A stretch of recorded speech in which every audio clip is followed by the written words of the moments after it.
divided into 4 zones. Okay? We have the educational zone, or the institutional zone as we call it. And then we have the hostel zone, where students reside. And then we have the residential zone where faculty members and non-teaching staff reside. And then we have a 4th zone which is very interesting called the conservation zone, which includes the forest land and a very large lake as well. We have 17 hostels now for students, 2 for ladies and the rest for gents. And we are building 3 more hostels, 2 more for gents and 1 for ladies.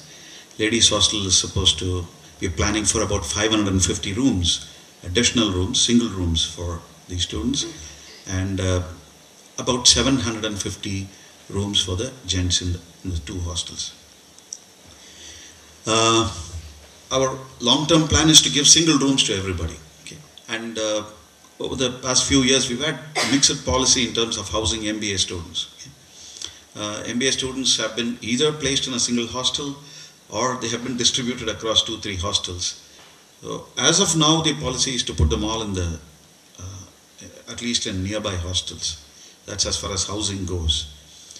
Each hostel has its own play fields also. They have volleyball courts, they play tennis ball, cricket, or football, or whatever, table tennis, everything. Each hostel has its own equipment over and above what the institute offers. The IIT system is founded on the philosophy of residential learning. In fact, the Sarkar committee, which is still quoted, used the term modern Gurukulam. Okay? So that is the idea behind having a residential community in the IIT system.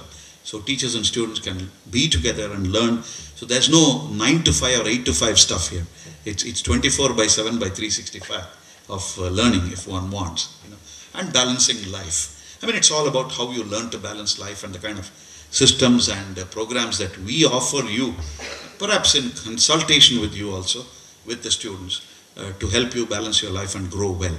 So that's the kind of stuff we have here. In terms of support facilities for students, the institute is well equipped with a bank, with a post of a couple of banks, 2, Canara Bank and State Bank of India.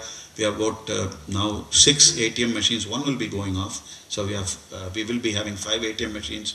A new spanking new shopping center under construction. That shopping center will be up and ready in about a couple of months. Good enough for a campus like ours. In fact, quite a few of us don't step out of the campus. We get what we want inside the campus. We have a student facilities center in the hostel zone, which has, almost anything that you want, you get there for daily living and even for a little long term, right from stationery to toiletries to personal effects to electronic stuff and so on. We have a travel assistance organization there.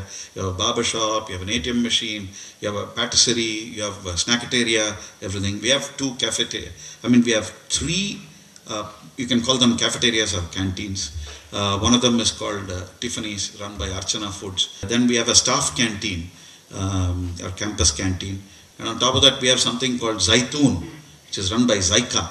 It's a well-known restaurant in Chennai. That runs bang in the middle of the hostel zone. So that is there. We have a centralized dining facility which can serve about 4,500 people in 3 spells, in about 2 hours. That's called Himalaya. That's also bang in the middle of the hostel zone, or just well positioned in terms of the hostel zone. We then have the highlight of every person's extracurricular life in IIT Madras is the open air theatre. I'm sure those of you who know IIT Madras would know what I'm talking of. It's a beautiful amphitheatre which has a maximum capacity of about 7,500. You can squeeze in about 8,000, and we hold many concerts. In fact, we are up for 2 very big festivals of the Institute, Shastra and Sarang. Our students say it's the mother of all festivals. I don't know, but it's a big festival, definitely. Many people from the city and even from neighboring states do come over. A lot of students from across institutions in India come and participate. So 2 very big festivals. I do know we have footfalls of over 20,000 people per day on the average. So which is a very, very big thing here. So the open air theatre, where every Saturday we screen films for the students at a ridiculously low cost of 48 rupees per semester. Okay. So, but more than the films, I think students probably like the atmosphere in the open air theatre. You know, watching each other is more interesting than watching a film, actually.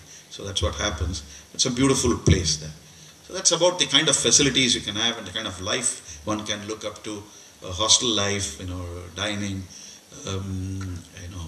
goofing off, or personal attention, what you want to do.